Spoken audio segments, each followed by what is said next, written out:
Good afternoon students, today we are going to discuss recombinant DNA technology की process को हम study करने वाले हैं। लास्ट की दो वीडियो थी उसके अंदर हम वेक्टर्स को स्टडी कर चुके हैं और एंजाइम्स को स्टडी कर चुके हैं। ठीक है, तो प्रोसेस के अंदर हमारे मेनली 7 स्टेप्स होते हैं, तो हम इसको टू पार्ट्स में करके कंटिन्यू करेंगे। ठीक है, तो आइसोलेशन ऑफ जेनेटिक मटेरियल क्या होता है? सबसे पहले जब हम रिकम्बिनेंट डीएनए टेक्नोलॉजी पढ़ते हैं तो उसके अंदर हम क्या करेंगे, जो हमारा जेनेटिक मटेरियल होता है तो उसको हम क्या करते हैं, आइसोलेट करते हैं। ठीक है, और उसको आइसोलेट करके हम एक सुटेबल जो वेक्टर होता है उसके अंदर हम इंसर्ट करते हैं। ठीक है, उसके बाद क्या करते हैं, कट करते हैं उस डीएनए जो हमारा जेनेटिक मटेरियल होता है। कट किसकी हेल्प से करेंगे स्टूडेंट्स? कट हम करेंगे रेस्ट्रिक्शन एंडोन्यूक्लियस एंजाइम की हेल्प से। ये क्या करता है, स्पेसिफिक रिकॉग्निशन साइट से क्या करता है, जो डीएनए होता है उसको फ्रेगमेंट्स में कट करेगा। ठीक है, उसके बाद ये क्या बना देता है, अपना स्टिकी एंड्स बना देगा और उनकी जॉइनिंग कौन करवाता है बाद में, जो लाइगेज एंजाइम होता है वो। उसके बाद थर्ड स्टेप जो होता है हमारा वो आता है हमारा amplification of gene inserted. Amplification का मतलब ये होता है हमारा पीसीआर होती है इसके अंदर। तो इसके अंदर क्या करेंगे, जो जेनेटिक मटेरियल है हमने जिसको एंडोन्यूक्लियस की हेल्प से कट किया उसको हम क्या करेंगे, एम्पलीफायर के अंदर डाल देंगे, पीसीआर के अंदर डाल देंगे। तो इसके अंदर हमारी फर्दर तीन क्या होती है, रिएक्शंस हो जाए, 3 स्टेप्स में होता है। डीनेचुरेशन होता है 94 डिग्री सेल्सियस पे, एनिलिंग होता है, इसके अंदर हम क्या करते हैं,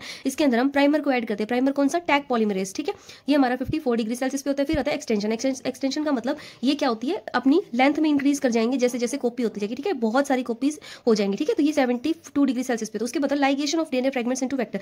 अब क्या करेंगे, जो हमारा प्लाज्मिड वेक्टर होता है या फिर जो भी वेक्टर जिस टाइप का हमने लिया उसको हम क्या करेंगे, उसके अंदर हमारा जो डीएनए का फ्रेगमेंट था जो एम्पलीफाई हुआ है उसके अंदर से हम उसको क्या करेंगे, वेक्टर के अंदर डाल देंगे। और किसकी हेल्प से, लाइगेशन एंजाइम क्या करेगा, लाइगेज जो एंजाइम होता है वो इसको बाइंड कर देगा। ठीक है, उसके बाद आता है ट्रांसफॉर्मेशन। ट्रांसफॉर्मेशन का मतलब इसके अंदर हम रिकम्बिनेंट डीएनए जो हमने इंट्रोड्यूस किया है वेक्टर के होस्ट सेल के अंदर जो इंट्रोड्यूस करेंगे, इस प्रोसेस को हम क्या बोलते हैं, ट्रांसफॉर्मेशन। ठीक है, जैसे कि हमने बैक्टीरिया इकोलाई को हम मेनली क्या करते हैं जेनेटिक इंजीनियरिंग में या फिर रिकम्बिनेंट डीएनए टेक्नोलॉजी के अंदर यूज करते हैं। Thank you students.